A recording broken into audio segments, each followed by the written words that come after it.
with talking about Ukraine. And this is, you're about to see a little video clip to do with the Ukrainian incursion into Russia.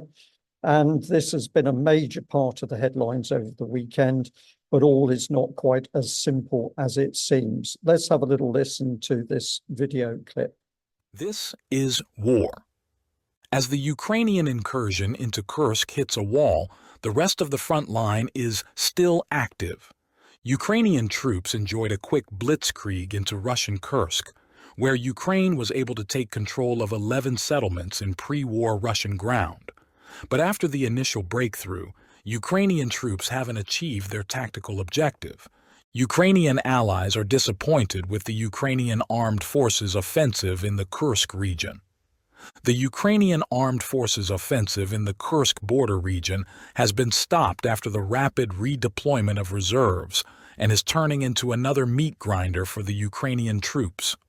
The North Group has attracted units with combat experience to repel the attacks, rather than hastily assembled brigades with a 2-week training course, as is usually done in the Ukrainian armed forces. So there you have it. Essentially, the Ukrainians crossed the border in the direction of Kursk, possibly up to about 15,000 troops moved in through that breach. And Western commentators at least have said that the objective of the Ukrainians was to go as far as they could towards Kursk, which has a nuclear power station facility. So if captured, this would be a big coup for the Ukrainians. But in reality, they didn't get anywhere near that facility before Russian reinforcements had come into the area and slowed down the Ukrainian advance considerably. Now, Zelensky's been claiming that the Ukrainians took about 1,000 square kilometers. Other observers are saying it was nearer to 500, but nevertheless, a significant amount of territory taken, but claims about 28 communities being taken by the Ukrainian forces. This is all overstatement because this is an area of minimal population and very, very tiny communities. Most of it is simply rural and wooded areas. But the BBC, as we can see on screen, made bigger this, if we just highlight some of this. So the BBC here with "We entered easily," say Ukrainian troops involved in the Russia incursion. Ukraine's incursion, where does it go from here? Ukraine claims to control 1,000 square kilometers. And an earlier article from Steve Rosenberg, Ukraine's incursion shows Russia war is not going to plan. But if we actually go to Ukraine itself for reports, things start to look very different. So here's the Kyiv post, all eyes on Kursk, but Donetsk in trouble, special forces source says. A little bit of a tongue twister, that one. The Russian army is advancing into the Donetsk region, heading towards the strategically important city of Pokrovsk.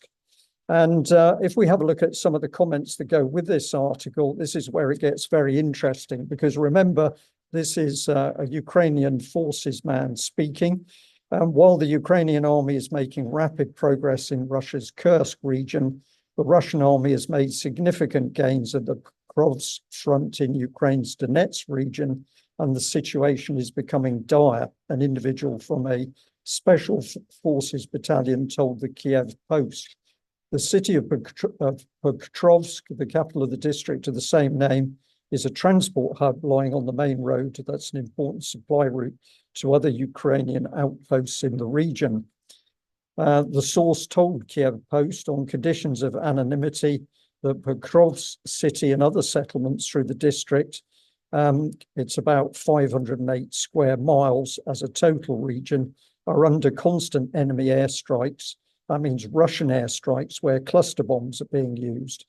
And the man goes on to say that Ukrainian defenders on the Pokrovsk front have been able to leave their positions for 90 days due to intense shelling and the use of strike drones. And they go on to say it's very difficult to deliver food, water, and ammunition to the positions due to the risk of artillery fire and loitering munitions, resupplies done using unmanned aerial systems and ground-based remote-controlled drones.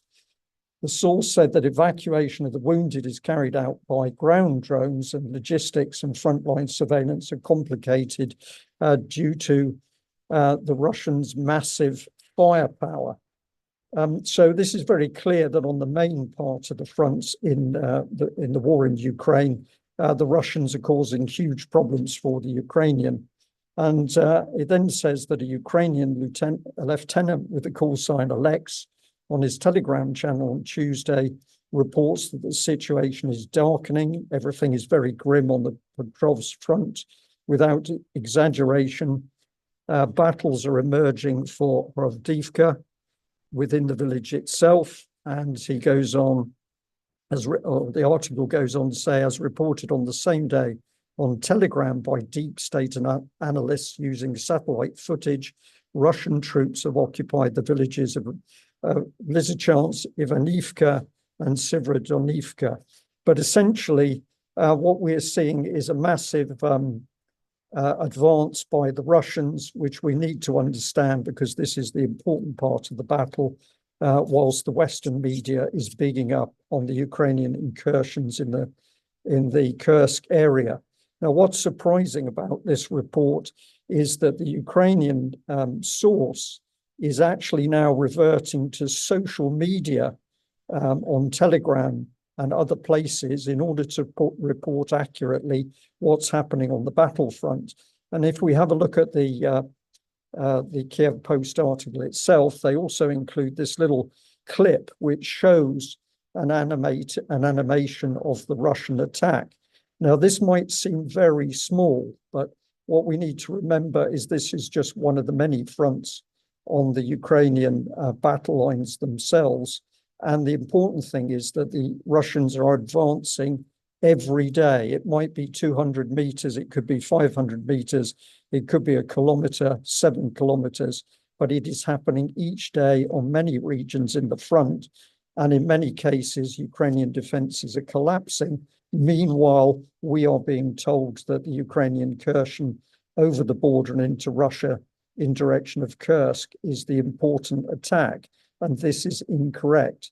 Meanwhile, we'll just have a look at these video clips showing the horrors of the battle and the front itself, where the Russians are using FAB strikes, they're using artillery, and of course they are using drones to attack Ukrainian positions across the front. Really horrific fighting on the main part of the battle lines.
So the last video there showing Ukrainian armor being destroyed. Now, the Russians have suffered huge losses themselves, but at the end of the day, they are able to replace those losses, whereas the Ukrainians can't.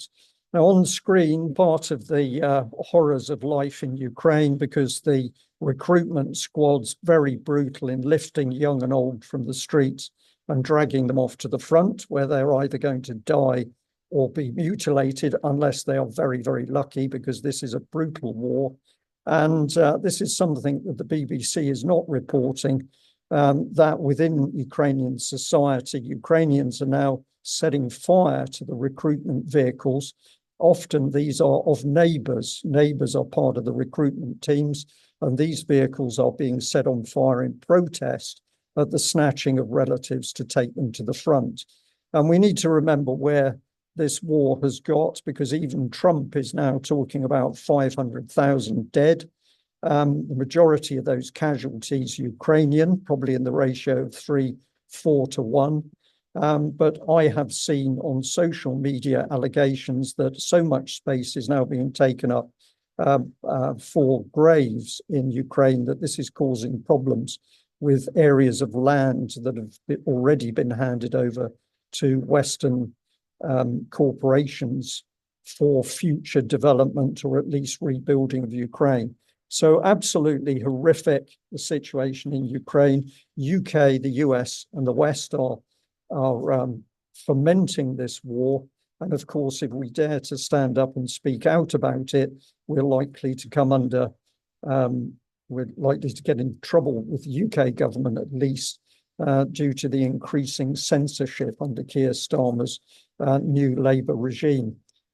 So really horrible things happening in this war in Ukraine. This is fomented by the West, the US and the UK in particular, pushing for this war. And we're now into 500,000 dead. But if you dare stand up and speak out about this, you're likely to come under the watchful eye of Keir Starmer's new Labour government.